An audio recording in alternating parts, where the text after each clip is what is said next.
Ingabe wawazi ukuthi izifundo zikhombisa ukuthi amaphesenti ayisikhombisa abantu abathola imali eningi ngokushesha ngokuvamile bayilahla yonke iminyaka engaphansi kwemihlanu? Kungenzeka kubonakale kungamanga, kodwa lokhu kuveza iqiniso elinamandla. Akukhona ngezinga lemali onalo, kodwa indlela oyiholayo nokuphatha ngayo. Kulolu chungechunge, uzothola imfihlo esabekayo enza noma ubani abe umagibeli wenotho onamandla okuthi kubonakale sengathi kuyimilingo, futhi okubaluleke kakhulu kuzoba ekugcineni. Hamba nami lapho, ngoba impilo yakho yezimali ingashintsha phakade. Ingabe usuke uphuphuma kangaki ngokuthola inkululeko yezimali, kodwa waphathwa yinqaba yokuthi awazi ukuthi kufanele wenzeni? Mhlawumbe ucabanga ukuthi lokhu kuyiwona kuphela kumuntu othokozile noma ocebile. Kodwa akunjalo. Kulolu chungechunge, uzokuqonda ukuthi kungani imali, injabulo, kanye nempilo konke kusekwe ohlelweni lwezengqondo olulodwa, futhi indlela ongayiphinda ifomethi yokucabanga kwakho ukuze udonse konke lokhu, noma kuphi lapho ungena khona. Konke okukhona ezungezile kwakho kudalwa kabili, kuqala engqondweni, bese kuphumelele emhlabeni weqiniso. Lokhu kuyinto abantu abaningi abangayiboni, kodwa kuchaza ukuthi kungani abanye abantu bebukeka njengabakhetha izimali, amathuba, nempumelelo njengomgibeli, kanti abanye baphila bephikisana nezimo. Cabanga isikhathi esithile ngezimoto zakho oziphupheleyo. Mhlawumbe awunayo imali yokuyithenga manje, kodwa lokho akubalulekile. Vala amehlo akho bese ucabanga yonke iminingwane. Umbala wokuthunga ugqame emhlabeni, iphunga lezingayi ezintsha ngaphakathi, umsindo wemoto lapho uqala ukuyishayela. Uyakwazi ukukuzwa lona umnyango? Imicabango iyisicathulo sokuqala sokuqamba. Uma ugcina umbono ohlangene futhi ocacile ngalokho ofisa ukukuthola, uqala ukudala uhlobo lwezinto eziphilayo eziqonde ukunqamula imingcele ezenzakalayo eziletha konke okufunayo ukuze kube yinto ethile. Lokhu akukhona kuyimilingo noma inhlanhla, kungenziwa kuphela isinyathelo. Lokhu kufana nokubeka isikhumba bese unakekela nsuku zonke. Awuboni umphumela ngokushesha, kodwa uyazi kahle ukuthi kukhula ngaphansi komhlaba. Futhi lokhu akukhona nje okukhuluma. Ngizoba nenkulumo endala engangitholela.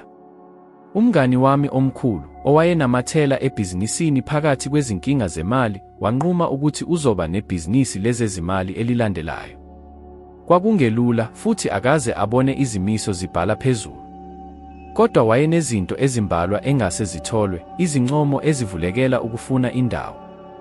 Ngaphambi kokuncomlela, iningi labantu alenzi lokhu ngoba bakholelwa ukuthi kulula kakhulu ukuze kusebenze.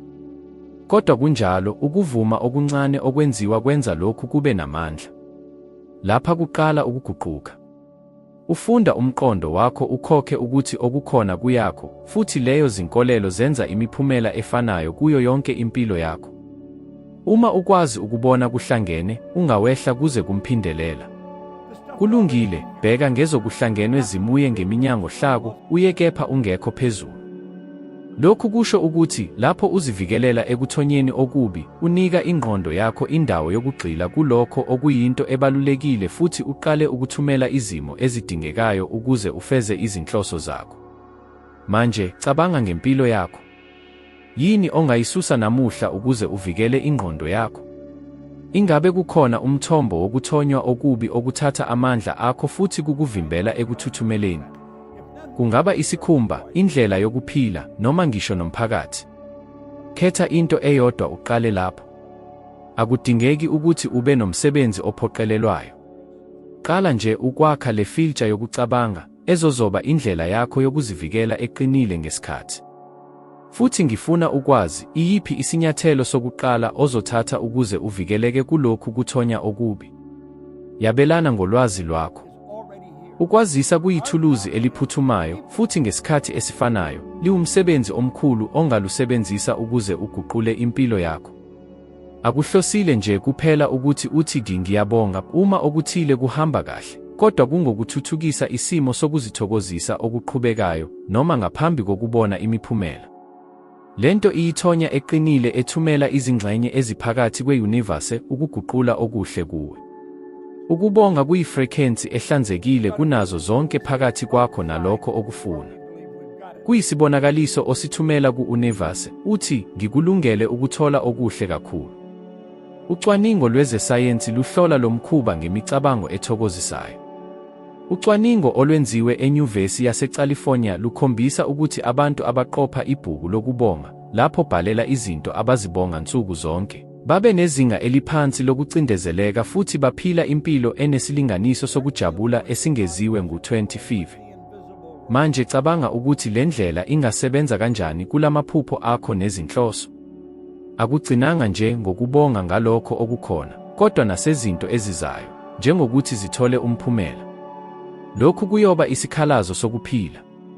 Ngikhumbula isipiliyoni engasiphila eminyakeni ethile, lapho ngiqala ukuba nomsebenzi wokubonga. Ngilokhu ngokucindezeleka, nesimo sokungabaza, bese ngihamba ngemuva kokungabi namandla. Lokhu kube isikhalazo kwengxenye. Esiqondweni. Lokhu kwakungakhuthazi kuphela ithimba, kodwa kwakha futhi isimo somsebenzi esivumelanayo nesiphumelelayo. Umphumela. Ibhizinisi lakhe lakhula ngokushesha kakhulu esikhathini esifushane. Manje, ngifuna uzame okuthile. Vala amehlo akho bese ucabanga ngezinto ezintathu ozibonga ngazo namuhla. Kungaba izinto ezilula, ezifana nokudla kwakho kwekusasa, noma okukhulu, njengempumelelo osanda kuyithola.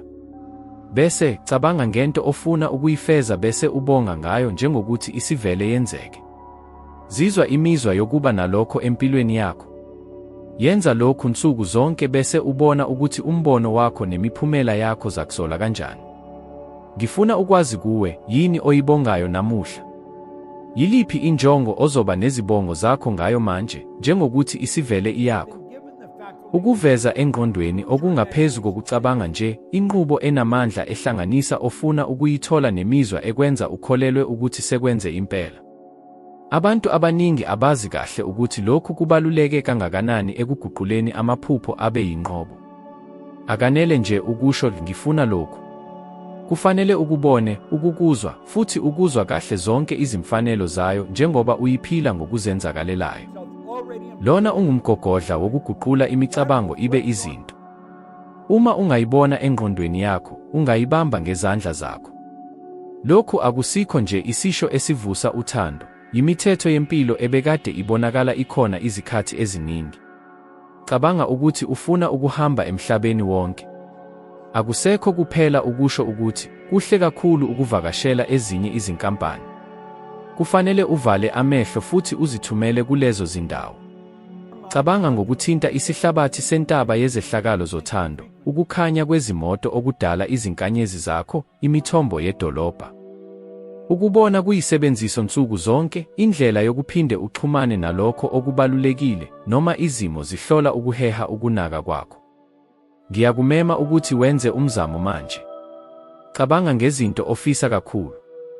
Valela amehlo bese ucabanga ukuthi kuzoba kanjani uma unazo manje. Ungavumi nje ukuthi ubone, kodwa phinde uzizwe. Kungabe kuyiphi imizwa uma uthola le njongo? Yiziphi izinkinga ezivela? Vumela lezi zinkinga ukugcwala kuwe. Yenza lokhu imizuzu embalwa nsuku zonke. Kungase kubonakale kungenzeka kube lula, kodwa kuyamangalisa kakhulu. Manje, ngithanda ukwazi, yini okwaziyo ukubona? Yini iphupho noma inhloso ozoba nayo engqondweni yakho, ngaphambi kokuba ikwazi ukuvela? Hamba phambili ukwabelana ngakho kumazwi. Kholelwa, lokhu kungakhuthaza abanye ukuba babone futhi bakholelwe kumaphupho abo. Ekugcineni, noma yini ongayibona engqondweni yakho, ungayiletha empilweni yakho. Okubaluleke kakhulu ukuthi ingqondo yakho iyithuluzi elinamandla kakhulu elikhona. Ukubona ngokucacile, ukuzizwa ngokuzimisela, nokukholwa ngokuqinile, yizinyathelo ezilula, kodwa ezinamandla ukuguqula impilo yakho ngokuphelele. Futhi ingxenye engcono. Ungaqala manje. Akudingeki ulinde izimo ezihle noma izinsiza zangaphandle, konke kuqala ngaphakathi kuwe, ngendlela obona ngayo futhi uzizwe ngayo amaphupho akho. Uma ufuna ukuqhubeka ngokukhuphuka ngezitebhisi zokuthuthukisa nokuba ngcono ngo-one nsuku zonke, ividiyo elandelayo ephuma kumakhalekhukhwini yakho manje iyisinyathelo esilandelayo kule ndlela. Izoqhubeka nokwandisa ulwazi lwakho futhi ikunike amathuluzi asebenzayo ukuze uqhubeke nokwakha ikusasa olifanele. Ngiyabonga ngokuba lapha nami namuhla. Ngizokulinda ividiyo elandelayo ukuze sithathe isinyathelo esilandelayo ndawonye. Sizobonana lapho.